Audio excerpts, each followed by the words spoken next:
جس گھر میں جمعہ کے دن بعد نماز عصر سورہ اخلاص پڑھی جائے پھر وہاں کیا ہوتا ہے جان کر آپ اس عمل کو زندگی کا حصہ بنا لیں گے۔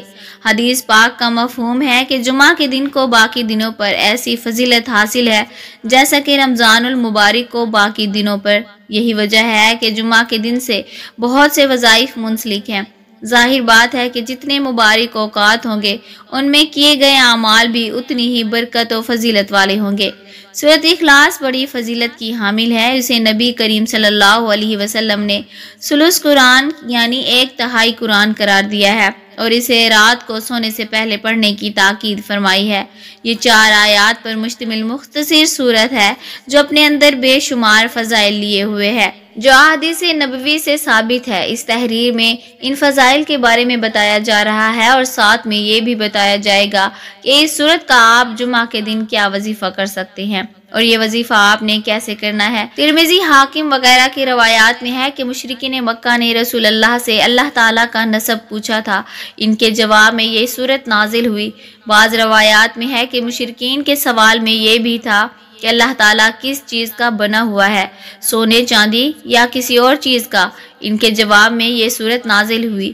یاد رہے کہ احادیث کے اندر اس سورت کے بے شمار فضائل بتائے گئے ہیں۔ ان میں سے چند فضائل یہ ہیں۔ ترمذی نے حضرت ابو ہریرہ رضی اللہ عنہ سے روایت کیا ہے کہ ایک مرتبہ رسول اللہ صلی اللہ علیہ وسلم نے لوگوں کو فرمایا کہ سب جمع ہو جاؤ، میں تمہیں تہائی قرآن سناؤں گا۔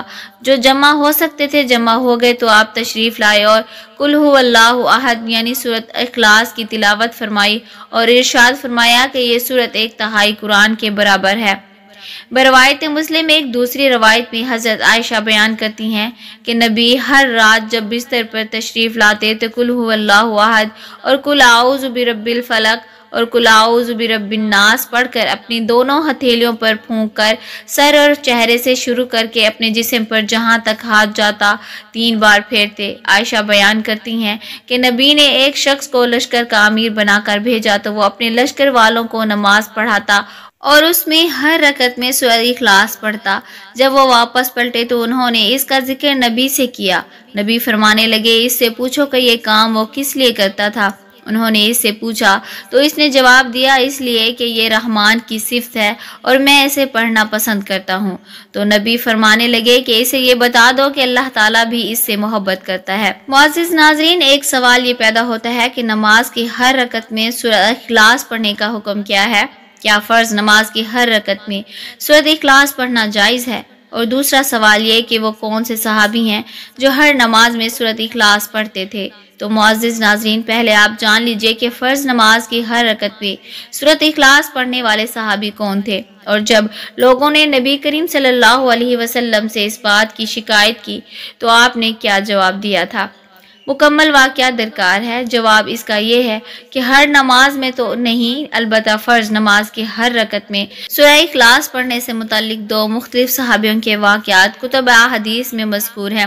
ذیل میں وہ دونوں واقعات اور ان سے متعلق تفصیل ذکر کی جاتی ہے۔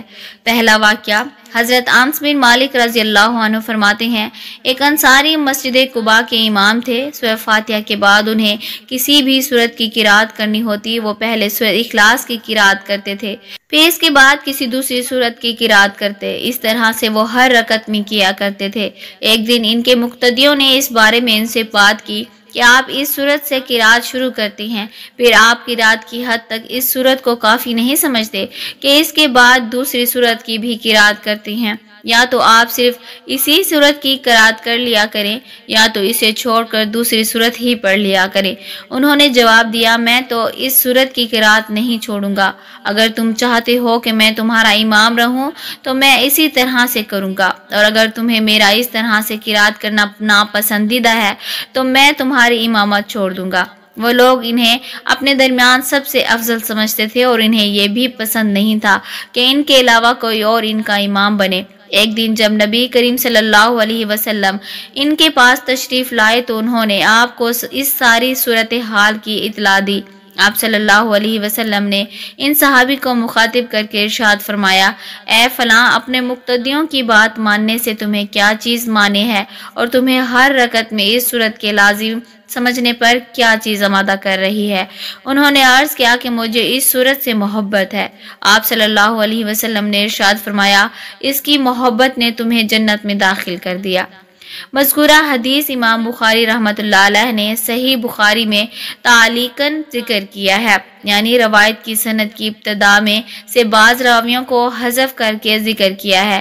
امام ترمذی رحمۃ اللہ علیہ نے سنن ترمذی میں اس حدیث کو امام بخاری رحمۃ اللہ علیہ سے موصولاً ذکر کیا ہے، یعنی سند کے تمام راویوں کو ذکر کیا ہے۔ حافظ ابن حجر رحمۃ اللہ علیہ نے بھی تغلیق التعلیق میں اس حدیث کو موصولاً ذکر کیا ہے، چنانچہ وہ حدیث کو موصولاً ذکر کرنے کے بعد لکھتے ہیں، امام بخاری رحمۃ اللہ علیہ کی سند سے عبید اللہ بن عمر کی جس معلق روایت کی ہم نے تخریج کی ہے یہ حسن جداً ہے۔ مذکورہ حدیث میں رجل من الانصار سے مراد کون سے صحابی ہیں؟ شاہرین حدیث نے اس سلسلے میں درج ذیل 5 اقوال ذکر کیے ہیں۔ 1. حضرت کلثوم بن حدم رضی اللہ عنہ مراد ہیں۔ ابن مندہ نے کتاب التوحید اور ابو موسیٰ نے کتاب الصحابہ میں اس قول کو ذکر کیا ہے۔ ملا علی قاری رحمۃ اللہ علیہ فرماتے ہیں یہ قول زیادہ صحیح ہے۔ نمبر 2. حضرت قتادہ بن نعمان رضی اللہ عنہ مراد ہے۔ علامہ عینی رحمۃ اللہ علیہ فرماتے ہیں یہ قول صحیح نہیں ہے۔ حافظ ابن حجر رحمۃ اللہ علیہ فرماتے ہیں یہ قول انتہائی بعید ہے، اس لیے کہ حضرت قتادہ رضی اللہ عنہ کے واقعے میں یہ ہے کہ وہ اس سورت کو رات کے وقت میں بار بار پڑھا کرتے تھے، نیز حالت سفر و حضر کی اسی بھی حالت میں ان کا امام بن کر اس سورت کو پڑھنا مذکور نہیں ہے، اور نہ ہی ان سے کسی نے اس بارے میں پوچھا کہ آپ اسے اتنا کیوں پڑھتے ہیں۔ دوسرا واقعہ، یہ واقعہ صحیح البخاری، صحیح مسلم اور سنن نسائی میں مذکور ہے۔ صحیح البخاری کے حدیث کے الفاظ درج ذیل ہیں۔ حضرت عائشہ رضی اللہ عنہا سے روایت ہے کہ نبی کریم صلی اللہ علیہ وسلم نے ایک شخص کو سریہ دستے کا امیر بنا کر بھیجا، وہ ہر نماز میں قرات کے آخر میں سورۃ اخلاص پڑھتے تھے۔ جب وہ لوگ واپس لوٹے تو انہوں نے نبی کریم صلی اللہ علیہ وسلم سے اس کا ذکر کیا۔ آپ صلی اللہ علیہ وسلم نے فرمایا ان سے پوچھو کہ وہ ایسا کیوں کرتے ہیں۔ لوگوں نے ان سے پوچھا تو انہوں نے جواب دیا اس لیے کہ یہ رحمان کی صفت ہے، یعنی اس صورت میں رحمان کے اوصاف کا ذکر ہے اور مجھے یہ پسند ہے کہ میں ایسے پڑھتا رہوں۔ آپ صلی اللہ علیہ وسلم نے ارشاد فرمایا انہیں خبر دے دو کہ اللہ تعالیٰ بھی ان سے محبت رکھتے ہیں۔ حضرت عائشہ رضی اللہ عنہ کی حدیث میں ہے کہ وہ سریہ کے امیر تھے، جبکہ حضرت کلثوم بن حدم رضی اللہ عنہ تو حضور صلی اللہ علیہ وسلم کے مدینہ تشریف آوری کی ابتدائی دور میں ہی وفات پا گئے تھے، جبکہ سریہ بھیجے جانے کا سلسلہ ابھی شروع نہیں ہوا تھا۔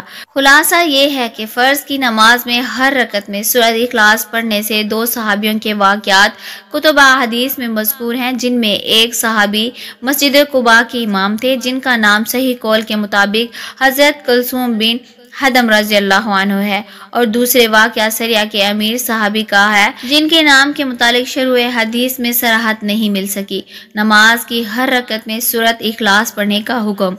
واضح رہے کہ بغیر کسی عذر کے فرض نماز میں سورۃ فاتحہ کے بعد ایک ہی سورت کی بار بار قرات کرنا مکروہ ہے، البتہ نوافل میں مکروہ نہیں ہے، لہٰذا بغیر عذر کے فرض نماز کی ہر رکعت میں سورۃ اخلاص کی قرات کرنا مکروہ ہے۔ مذکورہ بلا حدیث سے جن 2 صحابیوں کے واقعات اس سلسلے میں ذکر ہوئے ہیں وہ ان کی خصوصیت ہے، عمومی حکم شرعی نہیں ہے۔ وظیفہ اس کا یہ ہے کہ ہر جمعہ کو جمعہ کے بعد اس سورت کو جتنا زیادہ ہو سکے ورد کیا جائے اور اول و آخر درود پاک 11 مرتبہ ضرور پڑھا جائے، اور پھر اللہ تعالیٰ سے رو رو کر گڑ گڑا کر عاجزی و انکساری سے دعا کی جائے۔ ہر مشکل حل ہوگی، ہر دعا قبول ہوگی، رد نہیں کی جائے گی۔ اللہ تبارک و تعالی ہمارے کبیرہ صغیرہ گناہ معاف فرمائے، آمین یا رب العالمین۔ معزز ناظرین، کمنٹ باکس میں اللہ کے 99 ناموں میں سے ایک نام ضرور ٹائپ کریں۔